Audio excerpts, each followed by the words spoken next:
Then ഇതിൻ്റെ main ആയിട്ടുള്ള characteristics ആണ് പറയുന്നത്. First one, repetition. എന്താണെന്നുള്ളത് നമുക്കറിയാലോ. ഒരു കാര്യം നമ്മുടെ മെമ്മറിയിൽ കയറുന്നത് വരെ നമ്മൾ റിപ്പീറ്റേറ്റീവായിട്ട് എഴുതിയിട്ടോ പറഞ്ഞിട്ടോ എങ്ങനെയാണെന്നുണ്ടെങ്കിൽ പലതവണ അങ്ങനെയൊക്കെയാണ് പഠിക്കുക. റിപ്പീറ്റ് ചെയ്ത് പഠിക്കുക. അതാണ് മെയിനായിട്ടുള്ള ക്യാരക്ടറിസ്റ്റിക്സ്. രണ്ടാമത്തേന്ന് പറഞ്ഞാൽ മെമ്മറൈസേഷൻ. എന്താണ്? ഈ റിപ്പീറ്റ് ചെയ്ത് പഠിച്ച സാധനങ്ങളൊക്കെ നമ്മുടെ ഓർമ്മയിൽ ഉണ്ടായിരിക്കണം അല്ലേ? നോക്കിക്കേ, focus on committing information to memory such as date, formula, vocabulary, procedure, often without any deeper understanding of the content. അതായത് വലിയ രീതിയിൽ അതെന്താണ് എങ്ങനെയാണ് ഒന്നും മനസ്സിലാക്കാതെ നമ്മൾ എന്ത് ചെയ്യുക?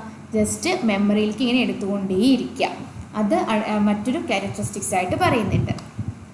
Lack of context typically involves learning facts in isolation without connecting them to broader themes or practical application which can limit overall comprehension.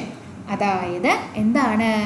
പ്രത്യേകിച്ച് അതിൻ്റെ കണ്ടെക്സ്റ്റ് അറിയാതെ അല്ലെങ്കിൽ അതിൻ്റെ ബാക്ക്ഗ്രൗണ്ട് അറിയാതെ അതേപോലെ പഠിക്കുക. ഇപ്പോൾ ഈ പറഞ്ഞതിൽ തന്നെ നമ്മുടെ അഡ്വാൻറ്റേജും ഡിസഡ്വാൻറ്റേജും ഒക്കെ നമുക്ക് ഇതിൽ നിന്ന് തന്നെ എഴുതാൻ പറ്റും കേട്ടോ.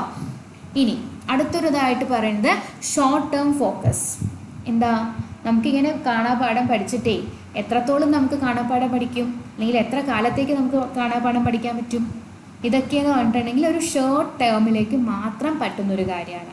Okay, even often used for quick learning such as preparing for exam quizzes where immediate recall is needed rather than long term understanding.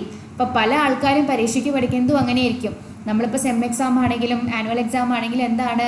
പരീക്ഷയ്ക്ക് പഠിക്കും, അതവിടെ നിർത്തും, അല്ലെങ്കിൽ അതങ്ങനെ പിന്നെ ചോദിച്ചാൽ കിട്ടുന്നുണ്ടാവില്ല. ഓക്കെ, അപ്പോൾ നോക്കിക്കേ, ഒരു ഷോർട്ട് ടേമിലേക്ക് മാത്രം ഫോക്കസ് ചെയ്തിട്ടാണ് റോട്ട് ലേണിംഗ് നിൽക്കുന്നത്.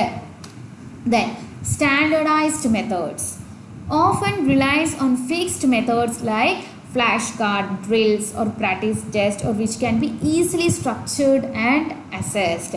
അപ്പോൾ ഇവിടെ പറയുന്നത് എന്താണ്? ഈ റോട്ട് ലേണിംഗ് എൻഹാൻസ് ചെയ്യാൻ വേണ്ടിയിട്ടുള്ള കുറേ സ്റ്റാൻഡർഡൈസ്ഡ് മെത്തേഡ്സ് ആണ് പറയുന്നത്. Flash card, drill, practice test, അങ്ങനത്തെ കുറേ കാര്യങ്ങൾ നമുക്ക് എന്ത് ചെയ്യാൻ പറ്റും? റോട്ട് ലേണിംഗ് എൻഹാൻസ് ചെയ്യാൻ വേണ്ടിയിട്ട് ചെയ്യാൻ പറ്റും.